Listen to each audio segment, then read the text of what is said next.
thématique du jour est la prescription acquisitive.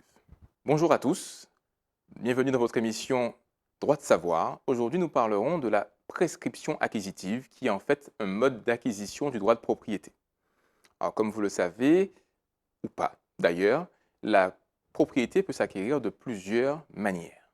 On peut parler classiquement de l'achat d'un terrain, d'un appartement, d'une parcelle, etc., d'une vente aux enchères ou d'une donation, d'un héritage, d'une succession, etc. Il y a plusieurs modes d'acquisition de la propriété.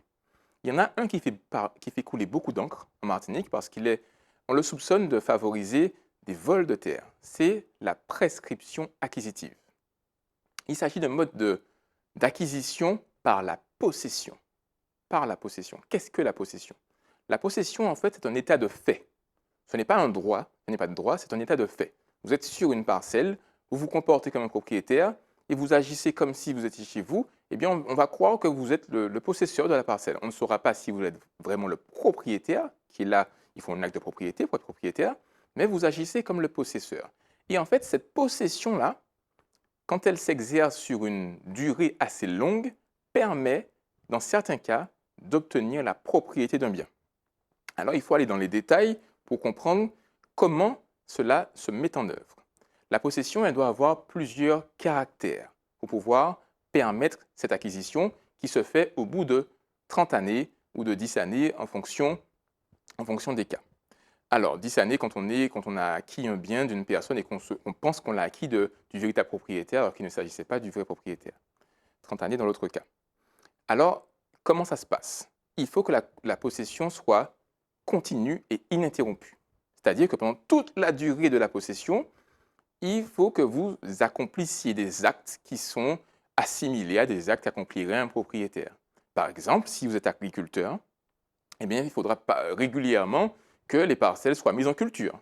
Faites de la banane, eh bien que chaque année, tous les 2 ans, peu importe, une nouvelle semence, etc., et que ça pousse, on coupe, on récolte, etc. Il faudra agir vraiment comme un propriétaire. S'il s'agit d'une maison, l'entretien du gazon, les réparations de la clôture, etc., il faudra accomplir des actes matériels qui montrent que pendant ces 30 années, 10 années, eh bien, vous vous comportez comme un propriétaire. Et puis, il faut que la possession aussi soit non équivoque. C'est-à-dire qu'il n'y ait pas de doute sur la manière dont vous possédez le bien.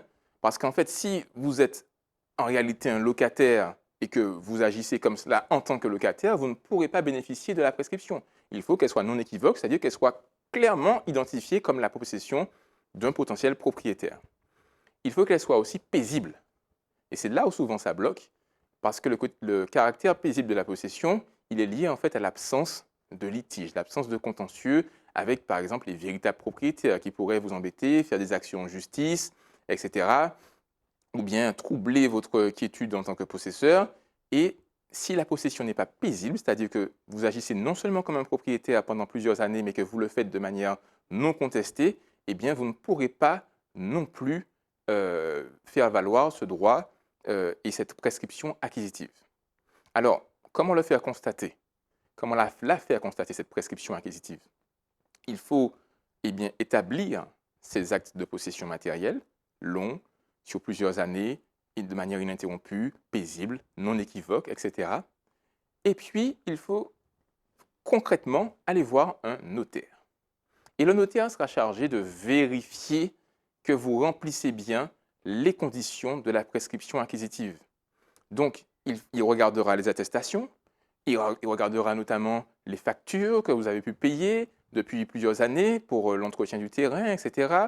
Les taxes qui sont liées à la possession du terrain, est-ce que vous les payez bien en votre nom? Est-ce qu'il n'y a pas le nom du véritable propriétaire qui apparaît, etc. Et en fait, c'est un faisceau d'indices qui permet au notaire de constater que les conditions de la prescription acquisitive sont bien remplies et de mettre en œuvre, de réaliser l'acte qui vous permet de devenir propriétaire au bout de plusieurs années sans avoir initialement un titre de propriété. Donc, c'est très particulier. Mais ce qu'il faut savoir aussi, c'est que de l'autre côté, là j'ai parlé de la personne qui souhaite faire appel à cette prescription acquisitive, mais de l'autre côté, celle qui est véritablement propriétaire, il faut qu'elle sache très bien que la Cour de cassation l'a dit de manière extrêmement claire, le droit de propriété est imprescriptible. C'est-à-dire qu'en tant que propriétaire, vous pourrez toujours, je dis bien toujours, contester et faire valoir votre droit de propriété devant une juridiction. Donc, voici un peu ce qu'on pouvait dire sur la prescription acquisitive qui fait couler beaucoup d'encre et sur les conséquences que ça a sur la propriété des terrains et sur la manière dont le véritable propriétaire peut réagir ou non.